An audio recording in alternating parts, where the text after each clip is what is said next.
मी पूर्णपणे ज्या हा गरजवंत मराठ्यांचा लढा आहे ते आदरणीय संघर्ष दादांनी उभा केलेला आहे, त्यात आम्ही सहभागी आहे. बरं, म्हणजे तुमच्या या आरक्षणाच्या आंदोलनाला पाठिंबा आहे.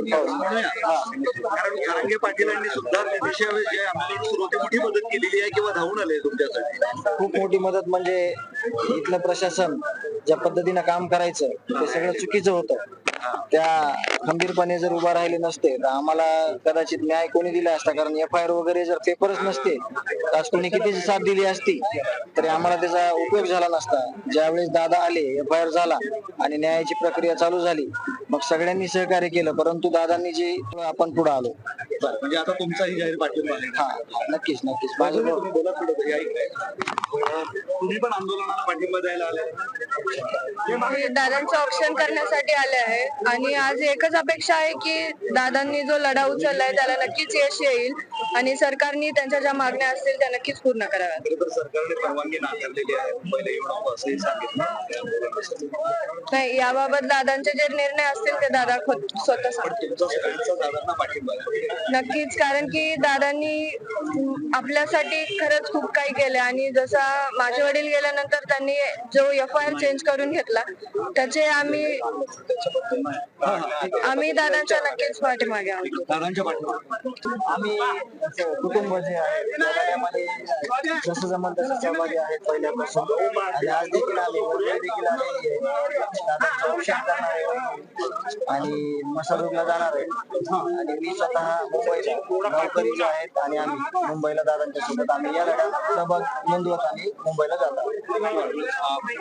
तू काय सांगशील? आता माझी एकच अपेक्षा आहे की दादांचं जे योगदान आहे ते न व्यर्थ जाता दादांच्या ज्या मागण्या आहेत जे महाराष्ट्रातील गरजवंत लोक आहेत त्यांच्यासाठी हा लढा दादांनी उचललाय त्याला नक्कीच यश येईल आणि सरकारने त्यांच्या प्रत्येक मागण्या मान्य करून त्यांना लवकरात लवकर यश मिळेल. पण मुंबईत परवानगी नाहीये, दादा परवानगी दिली जात नाही. त्याबद्दल दादा सांगतील. आंतरवलीमध्ये सध्या मी आहे आणि दादांचं जे ऑप्शन करण्यासाठी मी ठरवलेली आहे. दादांचे जे निर्णय असतील ते दादा नक्की सांगतील. आरक्षणाच्या या मागणी प्रक्रियेमध्ये हा लढा गेले कित्येक दिवस झालं दादा या लढ्यासाठी झुंजत आहेत आणि त्यांचा जो संघर्ष आहे तो आपण सर्वांनी पाहिलाय.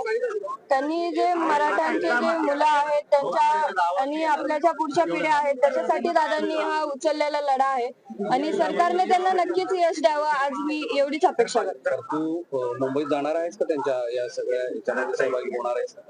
ज्याप्रमाणे इथून मागं माझे वडील होते त्यावेळेस त्यांनी पूर्ण गावाला घेऊन दादांच्या पाठीमागे खंबीरपणे उभे राहिले. आज ते जरी नसले तरी आमचं गाव मी काका हे पूर्णपणे दादांच्या पाठीमागे खंबीरपणे उभा आहे आणि मी आज फक्त इथपर्यंत आली आहे की मला दादाचं ऑप्शन निवडायचं. मुंबईला दादांनी तसं सांगितलेलं आहे की मुंबईला महिलांना येऊ नका कारण की पण कोणाला तरी असावं लागतं. दादा काका जाणार आहेत दादांसोबत, मी इथपर्यंत जाणार.